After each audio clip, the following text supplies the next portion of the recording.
There was a time in my life where I could not walk at all. It started in high school. I was in a walking class and we would walk a few miles like every day.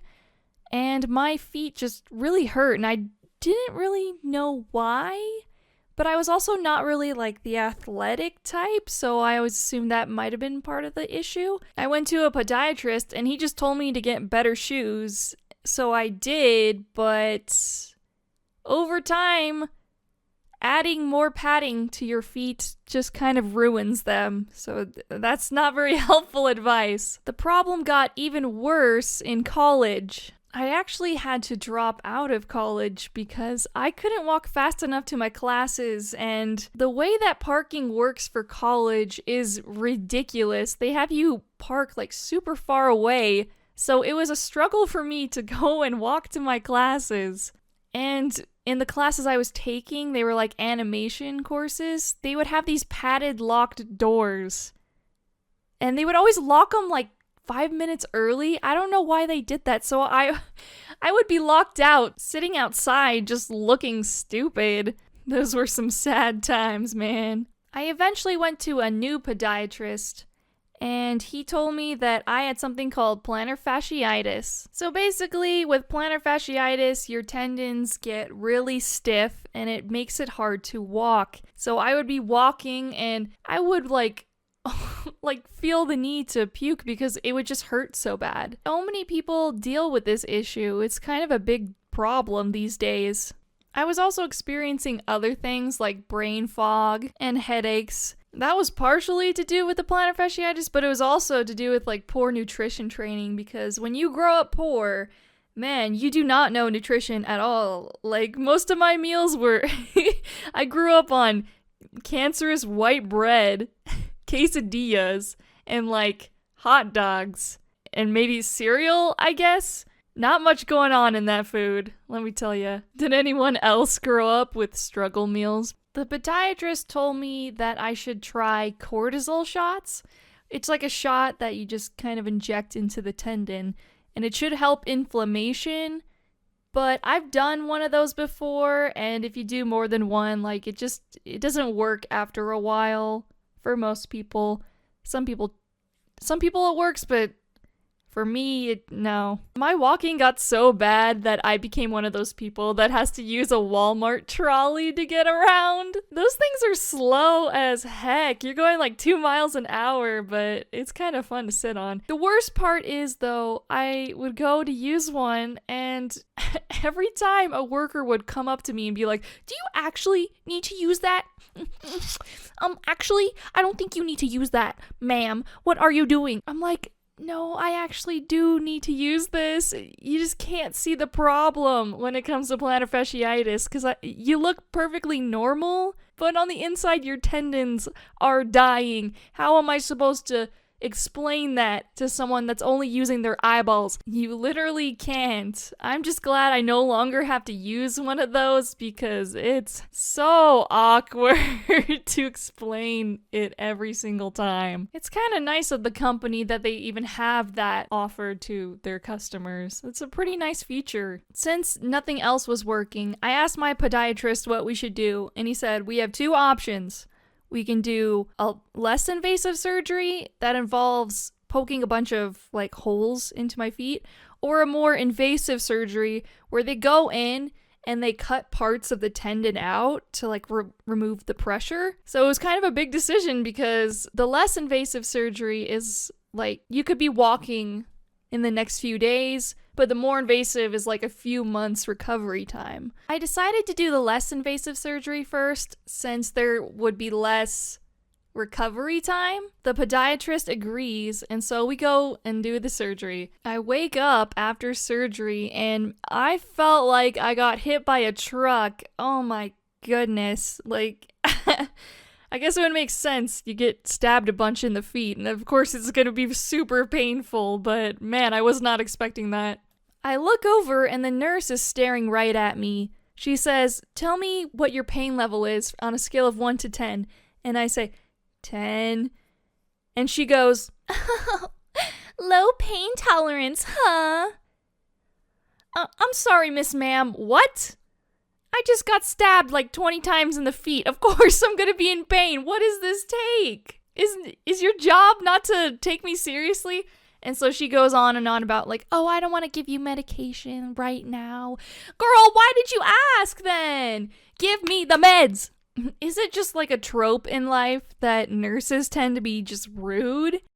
I never have experiences like this with doctors. It's always like the nurse. And it's typically like a female nurse, but I don't know if that's just me. Like, let me know if you guys had experiences like that. Like, who are these nurses that clearly don't want to be here? Why are they always out here lacking empathy? Like, why is this so common? So, the less invasive surgery, yeah, they both failed, which was very depressing.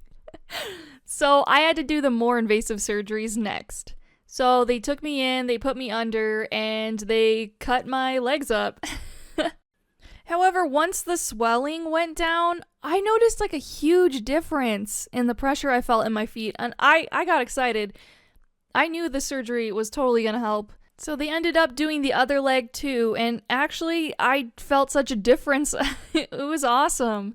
It's kind of sad though, because you tend to make friends with the receptionists at these doctor places, and I was never really gonna see them again. Since this was the last time I was gonna see her, I told the receptionist about the really rude nurse during the first invasive surgeries, and she was like so shocked about what I was saying. The podiatrist overheard me, and he knew exactly who I was talking about. He said that that person got fired from her position.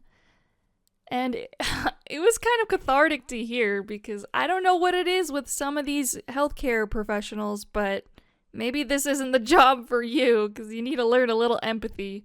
So I had to wear a boot for a while, but I also got to use one of these scooters, and I was having a blast. It was so much fun. After surgery, I really had nothing else to do but sit in bed, which is kind of sad. So instead, I started binging One Piece, which was such a great show to start when you can't do anything, because there's like, 1,000 episodes? It was awesome. I had like a little mini fridge up in my room, and I was just chilling out, watching some One Piece, and it was great. It was a great distraction. After that came the hard part about post-surgery. Getting myself to believe in the fact that I could walk again was kind of hard, and because I couldn't do much walking, my muscles weren't very good. So it was kind of like this mental hurdle I had to get through, where I had to get myself to get out there and start moving again. But eventually I figured out a routine, and I started strength training, doing cardio, a lot of stuff. And my life has been so much better because I've had to go through the surgeries and the problems over the years. If anything, it just makes me have like a stronger will and a stronger lookout on life and what I should really be doing. It was kind of funny, after the surgery, they gave me this cream to get rid of my scars, but I honestly kept my scars because they remind me that I don't want to let myself get back to where I was once before. I don't know if that's weird or not, but I take pride in my scars. I went from being able to only walk for 5 minutes before I was in excruciating pain to walking 5 miles with no problems, ready to do some more. Because I couldn't walk for so long, I gained 30 pounds, something like that. So I had to, start walking again so I could lose that weight. And while I was doing it, there were a few times where men would drive by and scream outside their window, calling me fat, ugly, and like a slut and whatever. I really don't understand why some of these men think it's like acceptable to do that to someone. You don't know what someone is going through.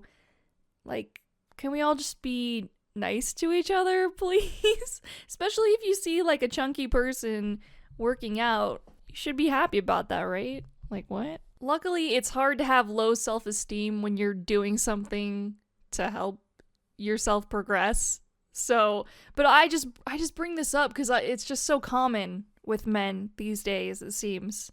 The surgeries may have fixed my feet, but a long-term solution is needed, so I have to do like a bunch of exercises and stretches. But one of the main things, and I'm not sponsored or anything, but if you have feet problems, One of the main things that helps me are these shoes called Zero shoes. You might want to consider getting into something like this. The shoes are like super flat, which is way better for your feet than most shoes. They kind of look like clown shoes though, because they let your toes spread out. But ever since wearing them, it took me like 3 months to realign my feet or whatever. But if I wear them, I can walk 5 miles and not have any problems, no pain in my feet whatsoever. But if I do that with normal shoes, it's instant pain. So I usually wear normal shoes when I'm just going about my daily business or going to the grocery store. But if I'm going to go on a hike or exercise, I'm wearing those flat Zero shoes.